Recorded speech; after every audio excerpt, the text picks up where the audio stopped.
Hi, and welcome to this week's episode of Ice Cream Social. I'm Courtney. And I'm Shannon. And this week we're going to talk about hashtags. First things first, with hashtags, you can only incorporate 30 hashtags, so choose wisely. That being said, it's always good to have hashtags. Even if you can only go under 30, you still need to have some hashtags. Because hashtags actually make it so your page is discoverable from other people within your niche. So with hashtags, you're probably wondering, what kind of hashtags do I use?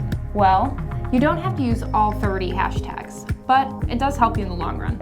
So you can use a mixture between large hashtags, which have 100K to a million posts or more, or smaller hashtags, which have like 15K and less posts. And the smaller hashtags are going to make you more discoverable for your audience. Exactly, because the more posts there are to a hashtag, the less likely you're going to be seen. So this is important. Using a mixture can help you target other people and be seen in different niches.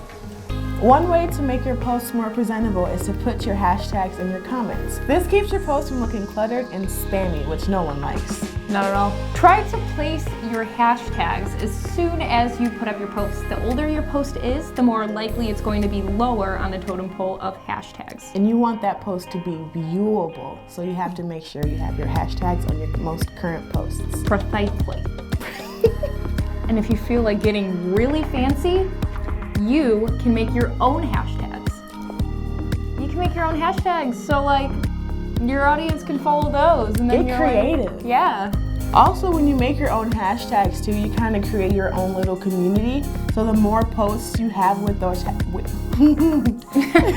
the more posts you have with those hashtags, the more your audience can see what you're posting, and you create your own little community. Yep. So thanks for tuning into Ice Cream Social. If you have any questions, comments, or you want to know anything specific, please leave a comment. We love to hear from our audience.